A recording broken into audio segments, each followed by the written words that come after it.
Hello student. पिछले video में हमने राजनयिक अभिकर्ताओं की श्रेणियों के बारे में जाना था और इस वीडियो में हम राजनयिक अभिकर्ताओं के विशेषाधिकार और उनकी उन्मुक्तियों के बारे में बात करेंगे। क्योंकि जो राजनयिक अभिकर्ता हैं वो प्रत्येक देश के गौरव होते हैं, अपने देश का प्रतिनिधित्व करते हैं और सम्मान का प्रतीक समझे जाते हैं। वे अपने कार्यों को पूरा करने के लिए तभी समर्थ हो सकेंगे जब उन्हें विशेषाधिकार और उन्मुक्तियां प्राप्त होंगी।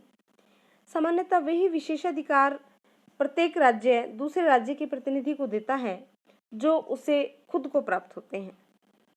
राजनयिक अभिकर्ताओं की जो उन्मुक्तियां हैं उनका एक कानूनी आधार है। इसमें एक व्यक्ति जो संप्रभु की अनुमति से दूसरे राज्य को जाता है, नियुक्त किया जाता है, उसमें स्वागतकर्ता राज्य अंतर्राष्ट्रीय व्यवहार के नियमों के प्रति आदर भाव प्रदर्शित करते हुए उस राजनयिक अभिकर्ता को अपने राज्य के नागरिक कानूनों से मुक्त कर देता है। इस उन्मुक्तता को ही राजनयिक उन्मुक्ति कहा जाता है। 1928 की हवाना की पैन अमेरिकन कन्वेंशन के नियमों के अनुच्छेद 22 में इसकी घोषणा की गई थी। अनुच्छेद 22 घोषणा करता है कि राजनयिक अधिकारी को उनकी उन्मुक्तियां उसी समय मिल जाती हैं जिस क्षण वे उस प्रदेश में प्रवेश करते हैं जहां उन्हें भेजा गया है, और उनकी उन्मुक्तियां उस समय तक जारी रहेंगी जब तक मिशन समाप्त ना हो जाए या मिशन को स्थगित ना किया जाए या जो अधिकारी है वो अपने आप को उस मिशन से हटा ना ले। वर्तमान में जो राजनयिक अभिकर्ताओं की उन्मुक्तियां हैं उनका आधार 1961 के वियना अभिसमय के निर्णय है। इसके अनुसार जो राजनयिक उन्मुक्तियां हैं वो दो प्रकार की मानी गई है। पहली है अवध्यता और दूसरा है राज्य क्षेत्रातीत अधिकार। सबसे पहले अवध्यता या अनतिक्रम्यता को देखते हैं। अवध्यता वियना अभिसमय 1961 के द्वारा इसे विनियमित किया गया। इसके अनुच्छेद जो वियना अभिसमय है, इसके अनुच्छेद 22, 29 और 30 राजनयिक उन्मुक्तियों की चर्चा करते हैं, जिसमें अनुच्छेद 22 कहता है परिसर की अनतिक्रम्यता के बारे में। ये कहता है ये मिशन की पवित्रता को अक्षुण्ण रखेगा, मिशन का जो परिसर है वो अनतिक्रम्य होगा और स्वागतकर्ता राज्य का अभिकर्ता और मिशन के अध्यक्ष की अनुमति के बिना वहां प्रवेश नहीं कर सकेगा। स्वागतकर्ता राज्य का ये विशेष उत्तरदायित्व रहेगा कि मिशन के परिसर में किसी भी घुसपैठिए से या परिसर को हानि पहुंचाने के उद्देश्य से या मिशन की शांति को भंग करने के उद्देश्य से कोई भी यदि प्रयत्न करता है तो उससे उसकी रक्षा की जाएगी। मिशन का परिसर, उसका साज समार और अन्य संपत्ति, यातायात के साधन किसी भी छानबीन से, अधिग्रहण से, निष्पादन से या कुर्की से मुक्त रखे जाएंगे। दूसरी आती है व्यक्तिगत अनतिक्रम्यता। इंटरनेशनल लॉ का ये सर्वविदित कानून है कि राजनयिक का शरीर पवित्र और अनतिक्रम्य है। जो कोई भी उस पर हिंसा करता है वो न केवल उस संप्रभु को अपमानित करता है जिसका वो प्रतिनिधि है, बल्कि राष्ट्रों की सामान्य सुरक्षा और कल्याण को भी हानि पहुंचाता है और वो तमाम विश्व के विरुद्ध अपराध का दोषी है। तो इस तरह वियना अभिसमय का अनुच्छेद 29 ये कहता है कि राजनयिक अभिकर्ता व्यक्तिगत रूप से अनतिक्रम्य होगा। उसे भी किसी भी कारण से न तो बंदी बनाया जाएगा और न ही नजरबंद किया जाएगा। राजनयिक अभिकर्ता को व्यक्तिगत हानि पहुंचाना या उस पर आक्रमण करना मानवता के विरुद्ध अपराध माना जाएगा। फिर आती है निवास पत्र आदि की अनतिक्रम्यता। हवाना सम्मेलन के अनुच्छेद 16 में इसको मान्यता दी गई। इसमें कहा गया कि स्वागतकर्ता राज्य का कोई भी न्यायिक या प्रशासनिक अधिकारी राजनयिक मिशन के अध्यक्ष की अनुमति के बिना उसके निवास में प्रवेश नहीं कर सकता। इसी प्रकार वियना अभिसमय के अनुच्छेद 30 में उसके निवास पत्र और उसकी संपत्ति को अनतिक्रम्य घोषित किया गया है और इसका प्रयोग राजनयिक का परिवार भी सौजन्यता अवश्य करता है, लेकिन इसकी कुछ सीमाएं भी हैं। यदि कोई राजदूत या उसका सहायक स्वागतकर्ता देश की सरकार के विरुद्ध षड्यंत्र करता है या षड्यंत्र करने में सहयोग देता है तो अंतर्राष्ट्रीय कानून का उल्लंघन करता है। और किसी भी राजनयिक के विशेषाधिकार की शर्त यह है कि अपने कर्तव्यों की सीमा का उल्लंघन न करे और यदि वो ऐसा उल्लंघन करता है तो स्वागतकर्ता राज्य अपनी सुरक्षा के लिए आवश्यक कार्यवाही कर सकता है। तो यदि स्वागतकर्ता राज्य ये अनुभव करे कि कोई राजदूत उसकी आंतरिक राजनीति में हस्तक्षेप कर रहा है या वो निरंतर देश के कानूनों का उल्लंघन कर रहा है, तो वो प्रेषक राज्य से उस राजदूत को वापस बुला देने के लिए प्रार्थना कर देता है।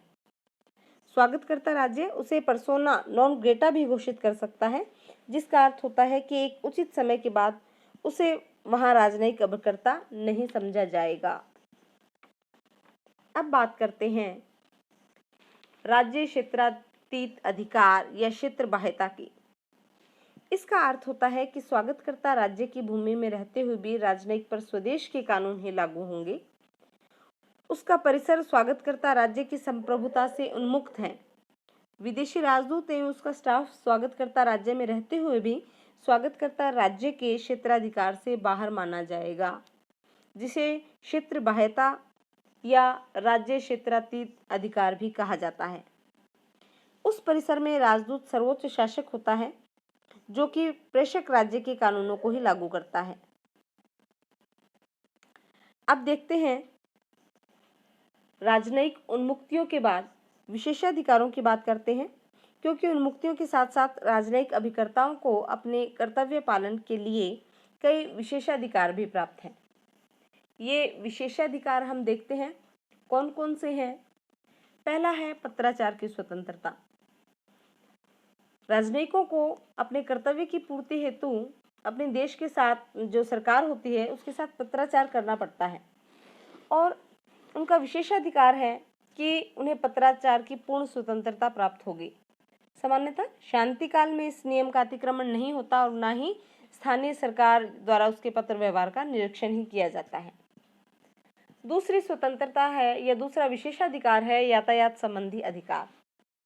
यातायात नियम उल्लंघन के संबंध में भी राजनयिकों के विरुद्ध कोई कार्यवाही नहीं की जा सकती। यातायात संबंधी नियमों के उल्लंघन करने पर स्वीकारी राज्य केवल संबंधित अधिकारी को नियम उल्लंघन के प्रति ध्यान आकर्षित करवाते हैं। तीसरा अधिकार है धार्मिक स्वतंत्रता का। राजनयिकों को अपने धर्म के मानने व पूजा की पूर्ण स्वतंत्रता प्राप्त होती है। इस हेतु यदि वो चाहे तो अपने निवास स्थान में पूजा गृह भी स्थापित कर सकता है और धर्म पुरोहितों को अपने साथ ले जा सकता है, और धर्म पुरोहितों को भी राजनयिकों की भांति ही सभी अनुमुक्तियां और विशेषाधिकार प्राप्त होते हैं। राजनयिकों को फौजदारी क्षेत्राधिकार से भी विमुक्ति प्राप्त है। कानून व्यवस्था के नाम पर राजदूतों को बंदी नहीं बनाया जा सकता और न ही पुलिस द्वारा पकड़कर उन पर मुकदमा चलाया जा सकता है। राजदूतों से आशा की जाती है कि वो अपराध न करें और स्वागतकर्ता राज्य के कानूनों का उल्लंघन न करें, उनका स्वेच्छा से पालन करें। ऐसा न करने पर प्रेषक राज्य को जो राजदूत हैं उनको वापस प्रेषक राज्य को भेजा जा सकता है और भेजने वाले देश द्वारा दंड की व्यवस्था भी की जाती है। अगला राजनयिकों का जो विशेषाधिकार है वो है दीवानी क्षेत्राधिकार से विमुक्ति। दूतावास के जो सदस्य हैं उन पर कोई दीवानी कार्रवाई भी नहीं की जा सकती, उन्हें ऋण ना देने पर बंदी नहीं बनाया जा सकता और न ही उनकी संपत्ति या सुविधाएं जब्त की जा सकती हैं। तो इस प्रकार हम देखते हैं कि उन्हें विदेशों में फौजदारी और दीवानी दोनों ही क्षेत्राधिकार से मुक्त रखा गया है। इसके साथ ही इन राजनयिकों को गवाही देने की विमुक्ति भी प्राप्त है या उन्मुक्ति प्राप्त है। राजदूत को किसी भी मामले में गवाही देने के लिए बाध्य नहीं किया जा सकता। उसे गवाही देने के लिए ना तो किसी न्यायालय में बुलाया जा सकता है और न ही घर जाकर कोई अधिकारी उसकी गवाही ले सकता है। यदि वो स्वयं गवाही देना चाहे या स्वयं सहमत हो जाए तो न्यायालय उसकी गवाही का लाभ उठा सकता है। इसके साथ ही न्यायिकों को जो राजनयिक हैं उनको पुलिस से भी विमुक्ति प्राप्त है, क्योंकि राजदूत को स्वागतकर्ता राज्य पुलिस के क्षेत्र से बाहर रखता है और वहां की पुलिस के आदेश व नियम उस पर बाध्यकारी नहीं होते। राजनयिकों को सबसे उत्कृष्ट अधिकार या उन्मुक्ति करों से उन्मुक्ति है। प्रेषित राज्य के अध्यक्ष के प्रतिनिधि होने के आधार पर राजनयिक सभी प्रकार के करों से मुक्त होता है। इस प्रकार राजनयिक राष्ट्रीय, प्रांतीय, क्षेत्रीय या स्थानीय करों से मुक्त होता है। अनुचर वर्ग के लिए कुछ विशेषाधिकार भी रखे गए हैं। राजदूत को जो विशेषाधिकार और उन्मुक्तियां प्राप्त होती हैं वे एक सीमा तक उसके परिवारजनों को और अनुचरों को भी प्राप्त होती हैं। उसके अनुचर जो दूतावास में काम करने वाले कर्मचारी या राजनयिक प्रतिनिधि की स्त्री, बच्चे, ये सब आते हैं अनुचरों में। राजदूत अपने अनुचर वर्ग की सूची बनाकर स्वागतकर्ता राज्य को दे देता है और फिर उस जो सूची में व्यक्ति हैं उन सबको वे विशेषाधिकार प्राप्त होते हैं और जिन व्यक्तियों का उस सूची में नाम नहीं है या सूची से बाहर जो व्यक्ति हैं उनको ये विशेषाधिकार प्राप्त नहीं होते। इस प्रकार हम देखते हैं कि राजदूत है वो बड़े सम्मान के सूचक होते हैं, अपने देश के प्रतिनिधि होते हैं। उसका सम्मान उस देश का सम्मान माना जाता है। यदि एक दूत सफल राजनयज्ञ है तो वो राष्ट्र भी सफल होता है। अंतर्राष्ट्रीय मंच पर राजदूतों के विशेषाधिकार से हमारे सामने ये बात आती है कि स्वागतकर्ता राज्य उसको अति सम्माननीय स्थान है वो प्रदान करता है और यही उनके बीच में एक सद्भावना का क्षेत्र भी होता है।